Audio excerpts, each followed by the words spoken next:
everyone, ADHG here, and we had a big surprise this year because we thought the Mega Man series was dead, considering the last game came out in 2010.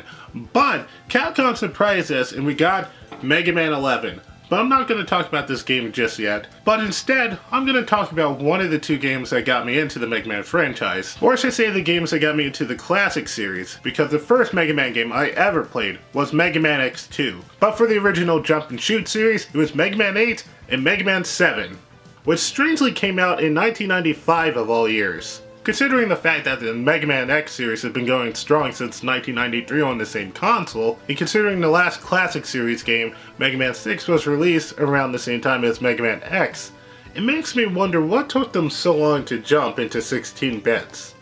Well, at least Nintendo-wise. I always loved the Americanized box arts for Mega Man, especially since Mega Man 3 because look, it looks like he has a terrible rash. The back of the box actually advertises the cartoon that was going on at the time. I probably should talk about that, but for another day. Mega Man 7 takes place after Dr. Wily has finally been arrested because of Mega Man 6. He decided, hey, I probably shouldn't let Wily go. And he thought ahead and brought a rope with him. Well, it turns out Dr. Wily had a plan in case he was actually arrested, because he had 4 robot masters waiting to bust him out. Once activated, they wreak havoc on the city to distract everyone while Dr. Wily breaks free. Along the way to stop the evil doctor, Mega Man meets 2 new robots named Bass and Treble who claim that they're trying to stop Dr. Wily as well.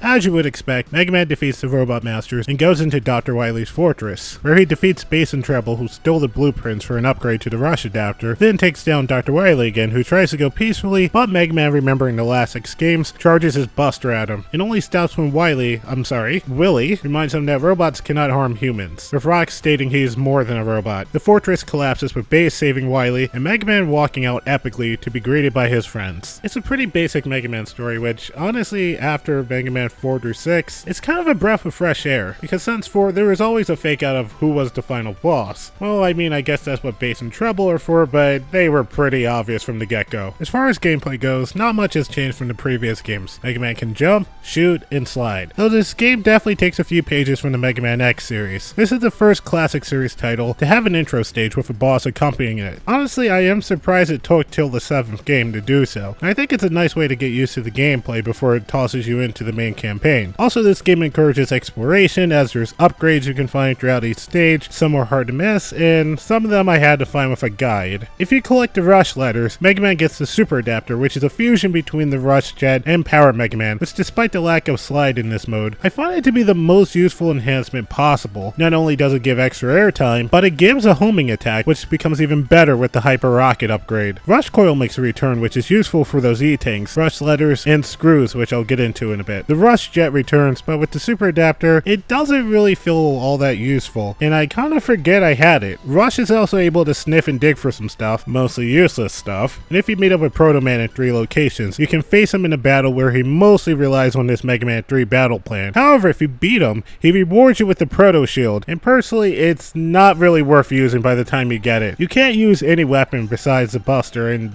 just trust me, it's not worth using. B comes back, but like the Rush Jet, he's nowhere near as useful as he was in Mega Man 5 or 6. All B can do is save you from dying in a pit, which honestly, ever since I got the Super Adapter, it never really was a problem for me. Mega Man 7 also introduces Otto, who has a shop for buying items such as E, W, and S tanks, the first 2 being limited to 4 for some reason, or if you find the Hyper Screw, he can make the item upgrades I listed before for less screws, which brings us to a new mechanic in this game: screws or bolts. Basically their currency. Say if you don't want to find a Rush Jet, find enough bolts, and there you go. It is relatively easy to find bolts to spend because you find them like you would energy. For this reason, I recommend going to this section in Cloudman stage where you could spam the birds and the eggs for them. I'll admit from a graphical standpoint that Mega Man 7 felt a little bit off to me the first time I played this. Mega Man and the rest of the characters felt a little bit big and at certain intervals too big. And I found myself not having enough time to fully adjust for what's coming up ahead, but thankfully time has eased this feeling as everything feels more level with each other in presentation. I'll say that there's a bit of a Saturday morning cartoon charm with this game, which is probably why the cartoon is advertised on the back of the box. The stages themselves are relatively balanced for a regular challenge and if you want to find other things. That is except for Springman's stage. I hate it, I hate it, I hate it. The only disappointing part about this game, I have to say, is the soundtrack.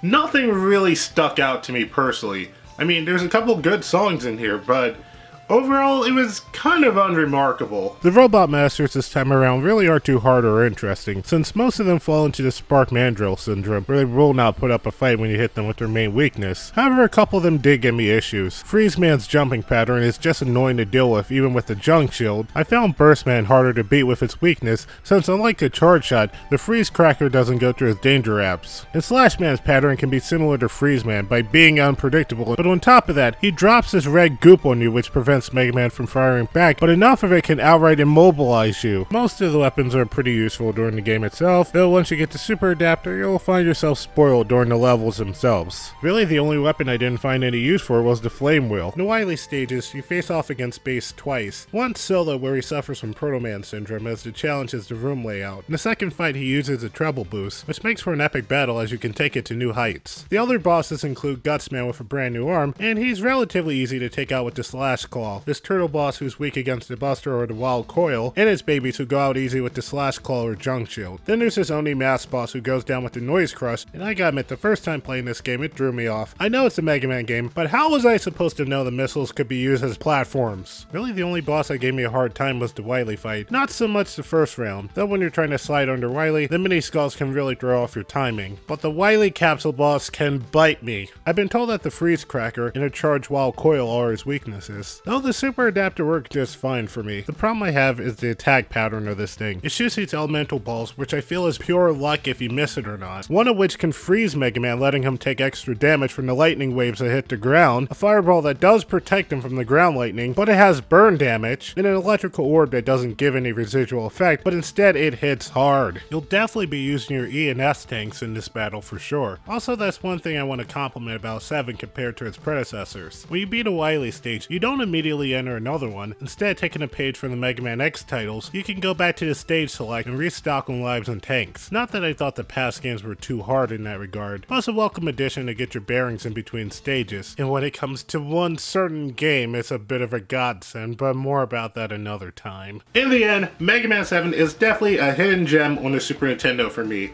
I mean, it didn't really reinvent anything for the Mega Man series, but it does a fantastic job of what it is.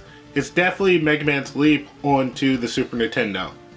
But it kind of made me wish they jumped on sooner. The only thing that really dragged this game down was the release date, because it came out around the same time as Mega Man X3, and by that time, a lot of people's attention was away from the Super Nintendo. Unfortunately, with that in mind, finding an American copy is going to be a little pricey, though a Super Famicom copy will be much cheaper. Not to mention being able to modify your Super Nintendo isn't too hard. So until next time, this has been Andy HG, and come to think about it, when you look at the explosion in the credits of Mega Man 7, doesn't it kind of look like a crocodile in the profile view?